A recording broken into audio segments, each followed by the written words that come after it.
1타 강사 복쌤의 안경사 국가고시 개념 정리. 오늘은 기하강학에서 꼭 알아야 되는 스넬의 법칙에 대해서 보도록 하겠습니다. 자, 우선 우리가 기하강학을 초반에 결상식 이전에 공부를 하기 위해서는 스넬의 법칙에 대해서 반드시 알고 계셔야 되고요. 스넬의 법칙이라고 하면 이렇게 화면에 있는 이런 공식, 제가 밑에 따로 적어 놓기도 했는데, N1 곱하기 사인 세타 1은 N2 곱하기 사인 세타 2를 한 거랑 같다. 즉 첫 번째 매질 N1이라는 매질에서 발생하는 현상끼리 곱한 것과 N2 매질에서 발생하는 조건들끼리 곱한 것의 결과는 같아야 된다 이겁니다. 그러니까 이렇게 두 개 곱한 거나 이렇게 두 개 곱한 거나 결과값이 같아야 된다. 이게 성립해야 된다라고 하는 게 스넬이라는 학자에서 증명된 법칙이 되겠습니다. 얘는 반사 조건에서도 마찬가지고 굴절 조건에서도 이렇게 일어나야 된다라는 거. 그래서 자, 여기 세타 1, 여기 세타 2, 보통 이 부분을 세타 1은 우리가 입사각을 많이 두고요. 왜냐? N1이라는 매질이 빛이 만나는 첫 번째 매질이기 때문에 첫 번째 매질에서 빛이 들어오는 거니까 입사각이고, 자, 세타 2는 보통 굴절각이 될 수도 있고요. 굴절각이 될 수도 있고, 아니면 반사각이 될 수도 있죠.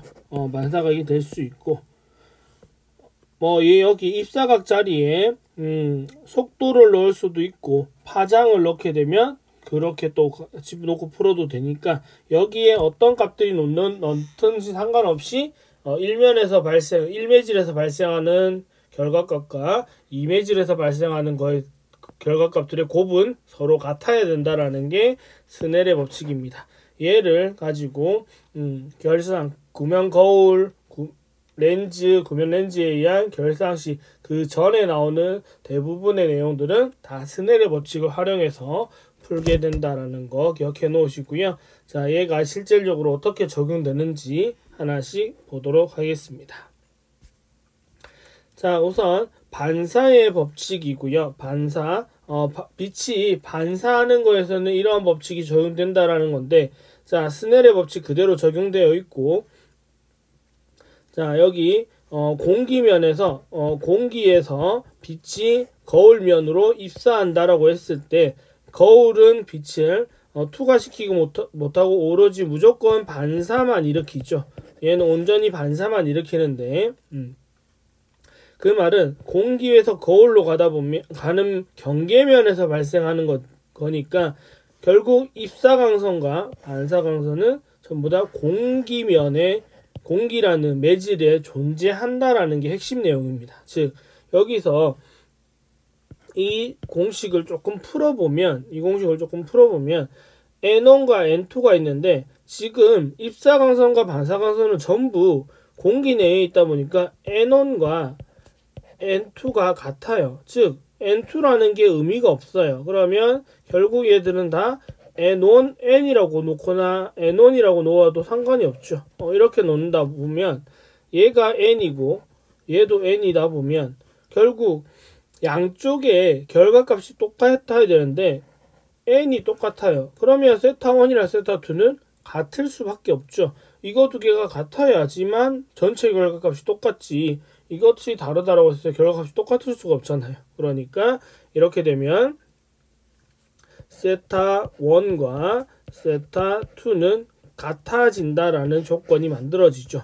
그러니까 입사각과 반사각은 언제나 같을 수밖에 없다라는 거 기억하셔야 되고요. 근데 대신 이 각은 크기는 동일하지만 부호는 반대다. 부호는 다르다. 즉 그래서 우리가 세타 1은 마이너스 세타 2 이렇게 표현할 수 있고, 이 그림에서는 이 공식에서는 우리가 기하학습 교재에서는 i는 마이너스 i 프라임이다 라고 되어 있을 겁니다. 저 여기 마이너스가 붙은 이유는 우리는 각도를 법선을 기준으로 각도를 측정하는데 법선을 기준으로 입사광선까지 각도는 이 방향이에요. 이거는 반시계 방향각이죠. 반시계 방향각이다 보니까 플러스 우리가 부호를 붙이는 각도가 되고, 자, 법선을 기준으로 반사광선은 이렇게 재다 보니까 시계 방향각이에요. 시계 방향각은 우리가 마이너스 부호를 붙인다라고 약속을 했었습니다. 부호규약에서. 그러다 보니 각도 자체는 똑같을지 모르지만 수치는 부호는 다르게 써야 된다라는 게 핵심 내용입니다. 그래서 예문을 하나 보면 공기 중에서 평면 거울에 이렇게 가는 거죠. 거울에 입사각을 플러스 45도로 입사한 광선에 대한 반사각은, 자, 그냥 각도만 물으면 45도라고 하면 되지만 플러스 45도는 같다. 뭐와? 마이너스 45도와 같다. 45도와 같다. 그럼 답은 1번이 되겠죠. 마이너스 45도. 각도 크기는 같지만 부호는 달라진다. 이게 반사의 법칙이 되겠고, 입사각과 반사각은 같다라는 거 꼭 기억하시면 되겠고요. 자, 다음 이번에는 굴절의 법칙입니다. 굴절. 빛은 반사하는 것도 있고 굴절하는 것도 있는데 반사하는 부분만 적용시키면 반사의 법칙. 이번에는 빛이 굴절하는 부분에 대한 내용이니까 굴절의 법칙인데, 얘는 지금 N1이 N2랑 다르다. N1이 N2랑 다르다.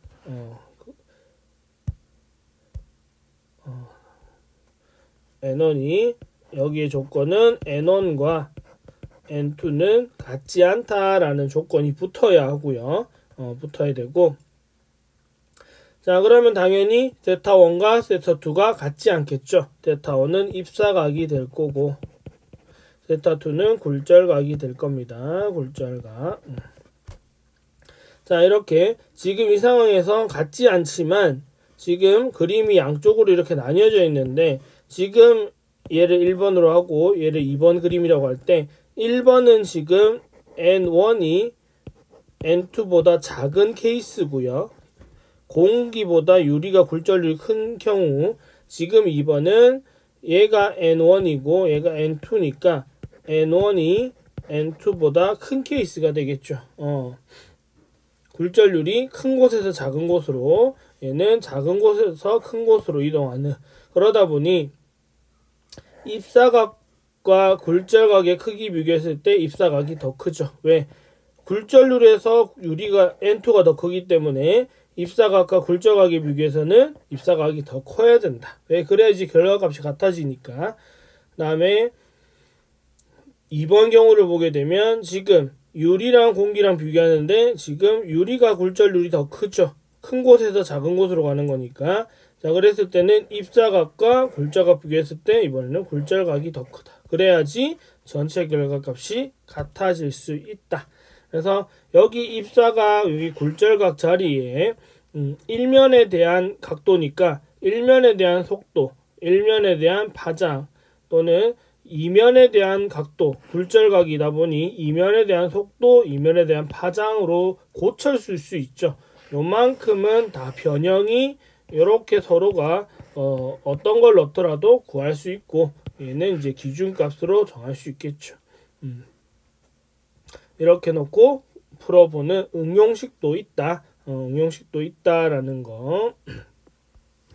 그래서 이 부분을 스네르 법칙은 기하광학과 물리광학 초반에 많이 등장하는 중요한 요소가 되겠습니다. 기억해 놓으시고, 이 식을 잘 이해해 놓으면 여러분들이 충분히 해결하실 수 있을 겁니다. 얘를 관련된 문제로 하나 볼게요.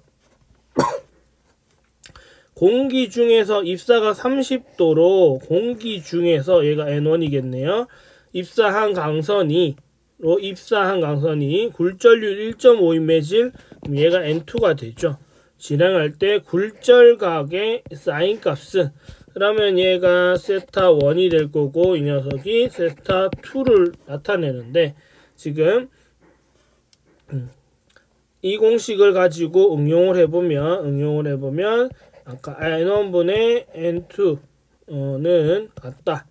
사인 굴절각분의 사인 입사각으로 구할 수 있다 라고 했는데 지금 문제에서 n1은 공기니까 1이 될 거고요. 이 녀석은 1.5가 되죠.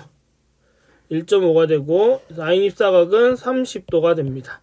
30도는 사인 값으로 2분의 1이 될 거고 이 녀석을 지금 몰라요. 모릅니다. 자, 그럼 얘를 좀 더 정리하면 1.5는 같다. 사인 굴절각분의 사인 입사각이랑 같다. 이렇게 바꿀 수 있고 자, 그러면 이거 두 개 자리 바꿔서 계산해도 되죠. 그러면 사인 굴절각은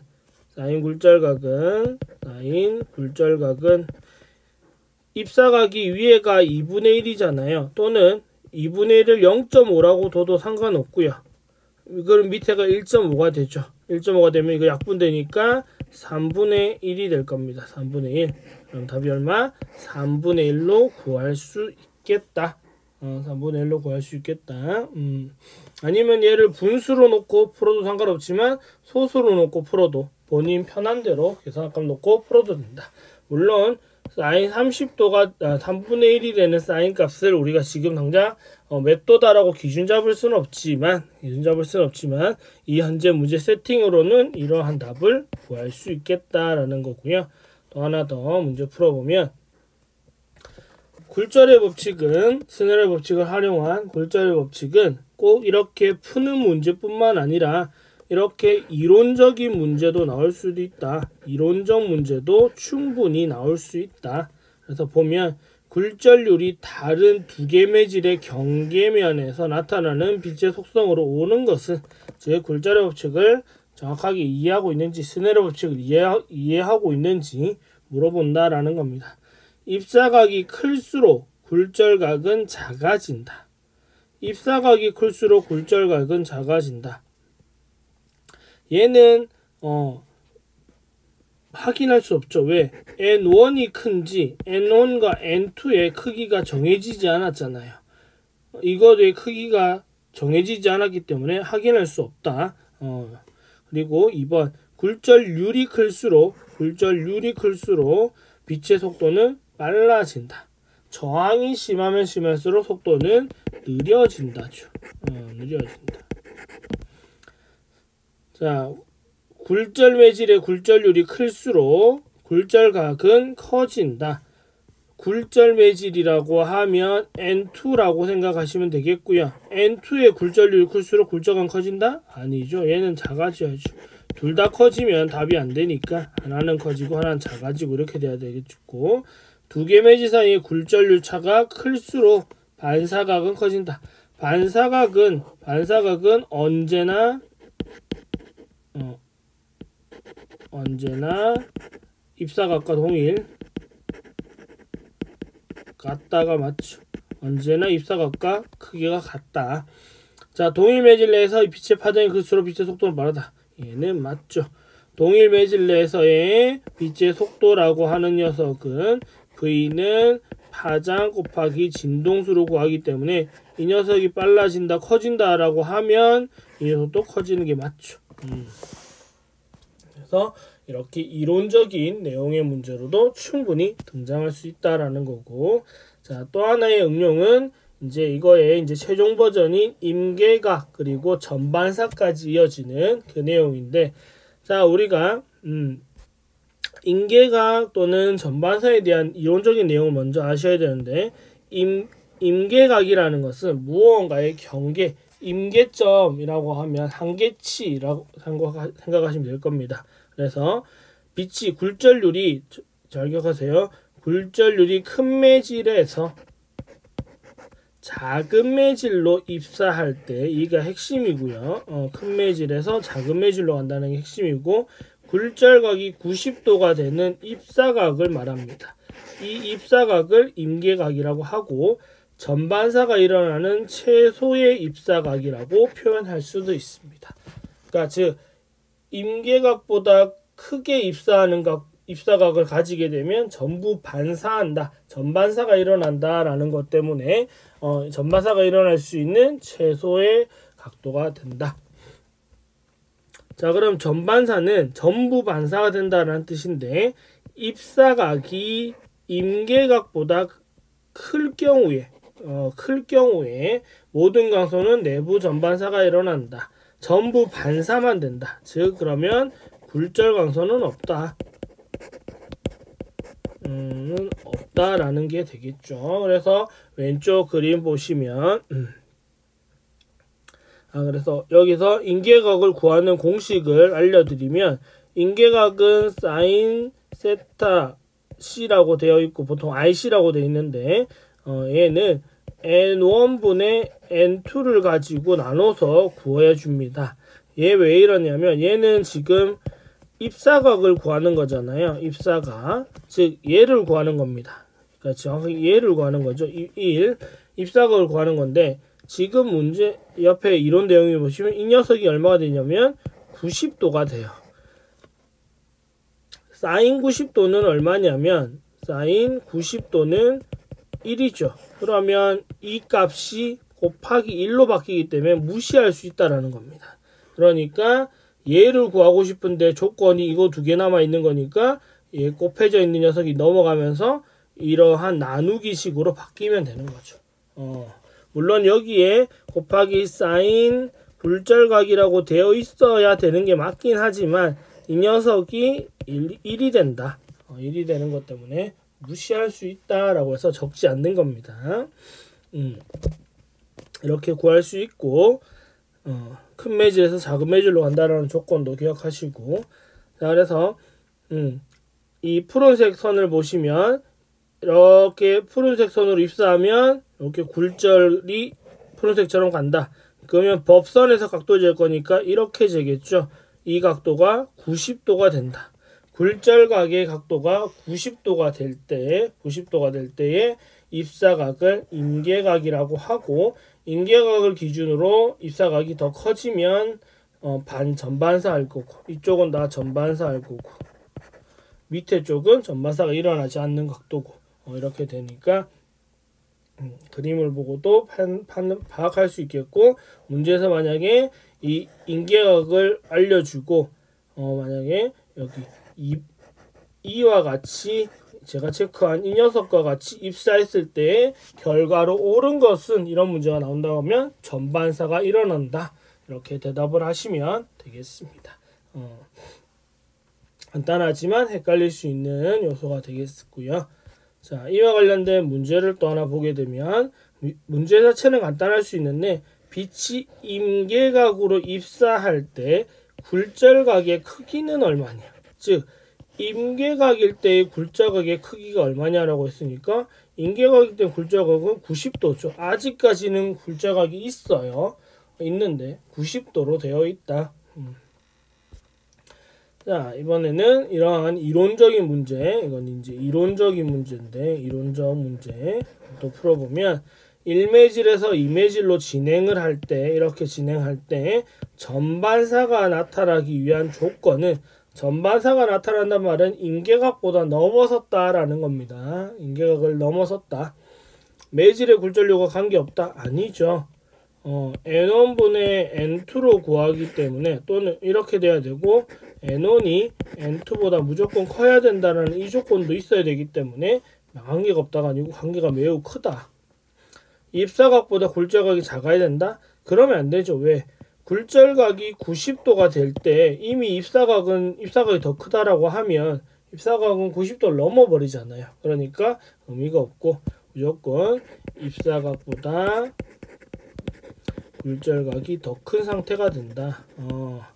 이런 조건일 때 만들어지고 1매질의 굴절률과 2매질의 굴절률 같으면 안 되죠. 이런 동일 매질이니까 안 되고 1매질의 굴절률이 2매질의 굴절률보다 작아야 된다? 아니죠. 커야 된다가 맞죠. 답은 5번이 되겠습니다. 여기서 N1과 여기 있네요. N1과 N2 이렇게는 이렇게 바뀌어야 됩니다. 이런 조건들 기억하시고 이것도 다 스넬의 법칙을 활용한 문제가 응용한 문제가 되겠습니다. 자, 이건 관련돼서 간단한 영상 짧은 거 하나 보고 전반사가 실제로 이렇게 일어나는 거구나, 이렇게 눈에 되는 거 보이는 거구나 라는 거 볼게요. 지금 이렇게 되면 지금 여기 공기가 있는 공기고 여기다 공기지만 여기 렌즈라는 매질이죠. 렌즈는 무조건 공기보다 굴절률이 클 겁니다. 공기가 가장 작은 값이니까. 그러니까 지금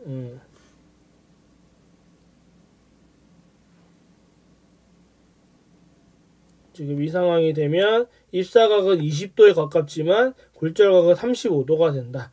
지금 렌즈의 굴절률이 더 크다 보니까 얘가 N1이잖아요. 얘가 N2고 지금 N1보다 N2가 N1이 N2보다 크다 보니까 세타1 입사각보다 세타2 굴절각이 더 커지는 거 볼 수 있죠. 얘가 세타1이고 이 녀석이 세타2잖아요. 근데 지금 세타2가 훨씬 크죠.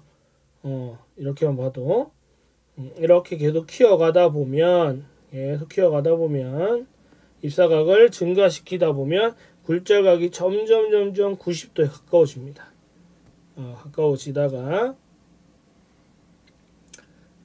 입사각이 어느 정도 커지게 되면 지금 40도를 넘어서게 되니까 지금 조금 전에 보시면 자, 이 상태에서 보시면 지금 굴절각이 거의 90도에 가깝게 되고 있으니까 뭐가 생기냐면 이 반사파가 생기기 시작하죠. 아까 반사파 없었잖아요. 없었는데 이제 생기기 시작한다. 전반사가 만들어지려고 하죠. 지금 딱 굴절각이 90도가 된 상태. 지금 90도가 됐다는 걸 알 수 있는 거는 여기 위에가 아직까지는 밝은 상태예요. 아직까지는 밝음입니다. 근데 얘보다 각도를 입사각을 더 키우면 위에가 어두워지는 게 보일 겁니다. 위에가 점점 어두워집니다. 왜? 굴절광선이 없어지니까 빛이 나가지 못하고 내부로만 들어오다 이런 전반사만 일어나니까 위에가 어두워지게 된다라는 거. 그래서 이런 올라가는 빛이 없죠. 지금 위에로 나가는 빛 이거는 아니고 이거는 새는 거고요. 일로 나가는 빛이 없잖아요. 전부 여기로 반사만 되잖아요. 이게 전반사가 일어나는 것을 보여주는 영상이 되겠습니다. 그래서 기하강학에서 전반사 또는 스넬의 법칙 잘 기억하시고 중요한 내용이니까 어렵다 생각하지 마시고 해보시면 좋을 듯 합니다. 그래서 오늘도 이제 저희 복쌤과 함께 영상 보면서 공부해 주셔서 감사하고 도움이 되셨다면 주변에 같이 국가고시 준비하시는 분들한테 추천과 구독을 해주시면 감사하겠습니다. 그리고 함께 공부하실 분들 또 질문하실 분들 같이 하실 분들은 카카오톡 오픈톡방에 안경사 국가고시 공부방 들어오시면 함께 하실 분들이 한 50여 분 가까이 있으니까 잘 해보시면 좋을 듯 합니다. 오늘 수업 여기까지 하고 정리하도록 할게요. 감사합니다.